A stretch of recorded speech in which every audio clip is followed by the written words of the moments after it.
Let's solve the waste problems of America. This issue of what we're doing, integrated low-level waste, reactive waste disposal rulemaking, can really date all the way back to the early 70s, the late 70s, when there was a perfect storm. There was the 3 Mile Island accident and all the waste that was being generated as a result of that. So the volume was stacking up. And then at that time, we had only 3 operating low-level waste facilities. There was Barnwell in South Carolina, Beatty in Nevada, Hanford in Washington, and they were having problems. They were getting waste shipped to them in cardboard boxes.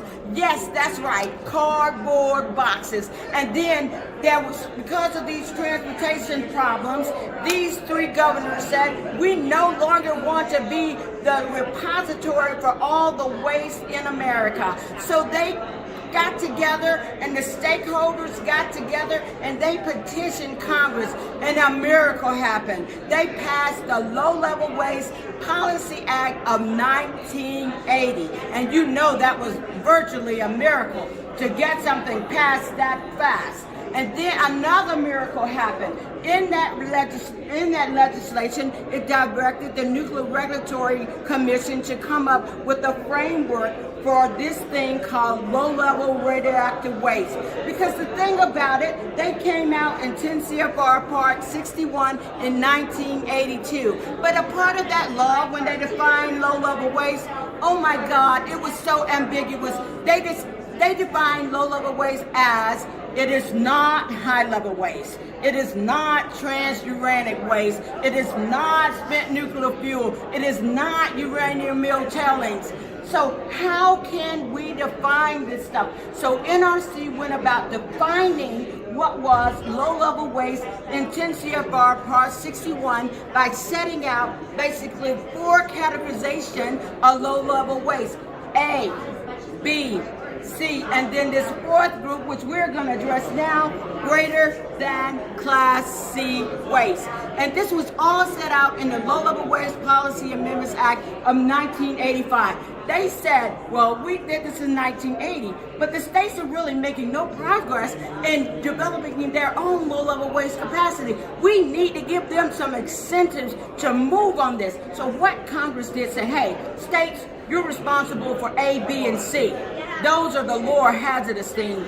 NRC and DOE, you're responsible for this thing called greater than Class C waste. And we're still today trying to find out what greater than Class C waste is, okay? And that is what this integrated rulemaking will do, because what we're doing is that the agreement states have already had site-specific analyses as a part of their regulatory program for low-level waste. The NRC now is catching up, and we say we need this. Another thing happened.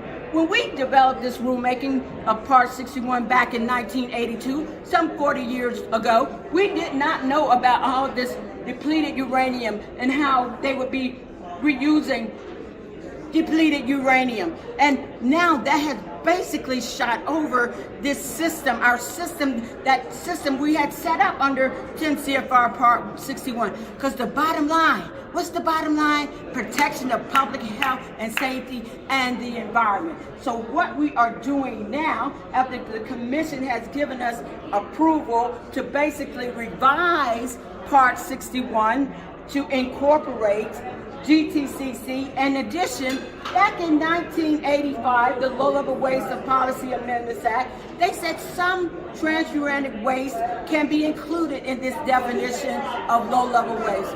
Sorry to say that since 1985, NRC did not change its regulations to incorporate the definition of transuranic waste into the definition of low-level waste. So what? We got to do that. We've got to catch up with the times. And so then one of the other things that happened, DOE, and also in its ability to try to define this thing called greater than Class C waste, analyzed the various waste streams, came up with about 20 different waste streams. Then the NRC, we examined that and we said, you know what? Some of these waste streams are potentially suitable for near surface disposal. Some of these waste streams are potentially suitable for agreement state regulation. So that is what we're doing now. We are updating our regulations after we have more knowledge. When you know knowledge is power absolutely. So when you have more knowledge, you can change your mind some 40 years ago from what you did then. And that's what we're doing today. We are increased our knowledge, and now we're looking at revising our regulations in Part 61, dealing with the land disposal of low-level radioactive waste.